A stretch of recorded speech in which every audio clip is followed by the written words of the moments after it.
అలాగే విజయశాంతి గారు first time ఇలాగా పొలిటికల్ స్టేజ్ మీద నేను ఆవిడతో పార్టిసిపేట్ చేస్తున్నాను. యాక్చువల్గా మేమిద్దరం జానకి రాముడు అని ఒక మూవీలో యాక్ట్ చేసాము. I'm very happy ma'am to be here. And అందరూ మాట్లాడారు. చిత్రగుప్తుడి చిట్టాని తలదన్నే విధంగా కేసీఆర్ గారు కానీ, టీఆర్ఎస్ ప్రభుత్వం కానీ, కేసీఆర్ గారి కుటుంబానికి సంబంధించిన ప్రతి ఒక్కరూ కానీ వాళ్ళు చేసిన తప్పులు వస్తూనే ఉన్నాయి, చెప్తూనే ఉండొచ్చు. ఇకపోతే ఎలా ఉందంటే ఏదో గుమ్మడికాయ దొంగ అంటే భుజాలు తడుముకున్నట్టు కవిత గారు ఢిల్లీ లిక్కర్ స్కామ్, ఆ స్కామ్లో ఆవిడికి ఇన్వాల్వ్మెంట్ ఉంది అని ఒక న్యూస్ వచ్చింది.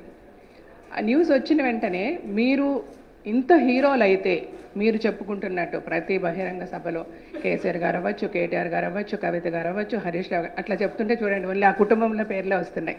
ఎందుకంటే అది పార్టీనా కుటుంబమా అనే విధంగా ఈరోజు టీఆర్ఎస్ ప్రభుత్వం ఉంది.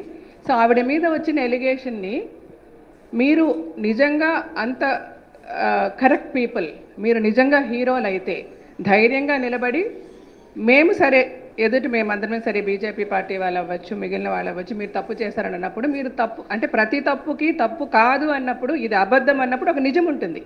ఆ నిజం ఏమిటో ధైర్యంగా నిలబడి మాట్లాడడం మానేసి ఆ ప్రాబ్లంనంతా తప్పుదారి పట్టించే విధంగా న్యాయంగా ధర్మంగా దీక్ష చేస్తున్న బండి సంజయ్ గారిని అరెస్ట్ చేయడం ఏంటి? ఈ ఒక్క చిన్న విషయం చాలదా మీరు హీరోలు కాదు పెద్ద జీరోలని మేము చెప్పడానికి? ధైర్యం ఉంటే హీరోలుగా నిలబడండి, నిజాన్ని బయటికి చెప్పండి. అంతేగాని ఒక డిక్టేటర్స్ లాగా, డిక్టేటర్ ఎలాగేంటి, డిక్టేటర్షిప్పే ఇది. అడగడానికి వచ్చిన ప్రతి కార్యకర్తని అరెస్ట్ చేయడం అవ్వచ్చు, సెక్షన్లు మీ ఇష్టం వచ్చినట్టు రాత్రి ఒకటి పగలొకటి మధ్యాహ్నం ఒకటి అని మార్చుకుంటూ మా కార్యకర్తలను ఇబ్బంది పెట్టడం అవ్వచ్చు. సరే ఏంటండి ఇది, ఇలాగ మా కార్యకర్తలను ఎందుకండి ఇబ్బంది పెడుతున్నాడు ధర్మంగా దీక్ష చేస్తున్న సంజయ్ గారిని అరెస్ట్ చేయడం అవ్వచ్చు. ఇది మీ గొప్పదనం అనుకుంటున్నారా? ఒకటి నేనేం చెప్పదలుచుకుంటున్నానంటే, కేసీఆర్ గారు అన్నారు కదా ఈడీ వచ్చినా బోడీ వచ్చినా నన్ను ఏం చేయలేరు అని చెప్పి. యాక్చువల్గా మీరు అర్థం చేసుకోవాల్సింది, మిమ్మల్ని గద్దె మీద ఎక్కించింది తెలంగాణ రాష్ట్ర ప్రజలు. ఒక కుండ నిండా వాళ్ళ నమ్మకాన్ని నింపి మీరు వాళ్ళకి మంచి చేస్తారు, వాళ్ళని కాపాడతారు అని ఎన్నో హోప్స్ పెట్టుకొని మిమ్మల్ని గద్దెనెక్కిస్తే ఈరోజు ఆ కుండ ఎంత ఖాళీ అయిపోయిందో మీ బిహేవియర్ని బట్టి. అంటే అంటారు తెలుసా, నిండు కుండ తొణకదు. ఇక్కడ తొణకినది ఎవరు? బీజేపీ ప్రభుత్వం. ఎందుకంటే ఈ కుండ చాలా నిండుగా ఉంది. ఒక్క తెలంగాణ రాష్ట్ర ప్రజల నమ్మకం కాదు, భారతదేశపు ప్రజల నమ్మకంతో ప్రపంచం మొత్తం, ప్రపంచ చిత్రపటంలో ఈరోజు భారతదేశం ఏ పొజిషన్లో ఉంది, నరేంద్ర మోడీ గారు ఏ పొజిషన్లో పెట్టారు అన్నది మేము చెప్పాల్సిన అవసరం లేదు.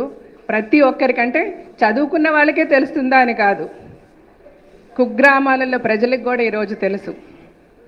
భారతీయ జనతా పార్టీ వల్ల ఈ భారతదేశం ఎంత ముందడుగు వేసింది. ప్రపంచ చిత్రపటంలో ఈరోజు ఏ పొజిషన్లో మనం ఉన్నాం. ప్రపంచ దేశ నాయకులు ఎవరికి ఏ విషయంలో ఏ చర్చ వచ్చినా నరేంద్ర మోదీ గారితో ఒకసారి సంప్రదించి ఇలా చేద్దామా అని ఆయన ఆలోచన తీసుకొని ముందుకు నడిచే స్థాయిలో ఈరోజు భారతీయ జనతా పార్టీ నరేంద్ర మోడీ గారు భారతదేశాన్ని నిలబెడితే, తెలంగాణ రాష్ట్రపు సీఎం గారు మటుకు భారతదేశ బీజేపీ పార్టీ ఏమీ చేయలేదు, నరేంద్ర మోడీ గారు ఎందుకు పనికిరారు, బీజేపీ కార్యకర్తలు అంతకంటే పనికిరారు అని ఒక నిర్ణయం తీసుకొని ఇలాంటి పిచ్చి గెంతులు వేస్తే రేపు మీరు ప్రజల్ని పిచ్చివాళ్ళని చేస్తామనుకుంటున్నారు, కానీ మీరు పిచ్చివాళ్ళుగా మిగిలిపోతారు. ఈడీ బోడీ అన్న మీకు అర్థమైపోతుంది వెనక నుంచి మీ గుండు ప్రజలు మీకు బోడిగుండు చేస్తున్నారని. అందుకే ఈరోజు సంజయ్ గారిని ఇలాగ అరెస్ట్ చేసి గృహ నిర్బంధం చేసి ఈ పాదయాత్రను ఆపాలనే పిచ్చి ప్రయత్నం మీరు చేస్తున్నారు. ఇక్కడ ఉన్న నాయకులందరూ చెప్పినట్టుగానే మీరు ఏమీ చేయలేరండి. 21 రోజులుగా జరుగుతున్న పాదయాత్రకు ఏ ప్రాబ్లం లేదు. నేను కూడా పాదయాత్రలో పార్టిసిపేట్ చేశాను. ప్రజల స్పందన చూసి నేను ఆశ్చర్యపోయాను. ఒక డిగ్రీ చదివే స్టూడెంట్ మేకను పట్టుకొని మా దగ్గరికి వచ్చి, ఏమండి మాకు ఉద్యోగాలు ఇస్తానన్నారు సార్, ఇలా మేకలను పట్టుకొని తిప్పుతుంది టీఆర్ఎస్ ప్రభుత్వం, మేమేం చేయాలి సార్, ఈసారి బీజేపీ పార్టీనే మేము విన్ చేయిస్తాము, బీజేపీ పార్టీకి మా యూత్ అంతా ఓటు వేస్తాము. ఎందుకంటే దేశం మొత్తం యూత్ ఎంత ముందు అంటే బీజేపీ పాలిత రాష్ట్రాల్లో యూత్ ఎంత ముందంజ వేస్తుంది, మేము ఎక్కడున్నామని మాకు అర్థమవుతుంది. సార్ మీదే సార్ ప్రభుత్వం అని స్టూడెంట్స్ వచ్చి మాట్లాడారు ఆ పాదయాత్రలో. ఆడవాళ్ళు, చిన్నపిల్లలు ఎంతమంది అంటే ప్రతి ఒక్కరికి మీ మీద నమ్మకం పోయింది. ఏ తెలంగాణ రాష్ట్ర ప్రజలు ఏ కుండ అయితే నమ్మకంతో మీ నెత్తిన పెట్టారో అది ఖాళీ అయిపోయింది.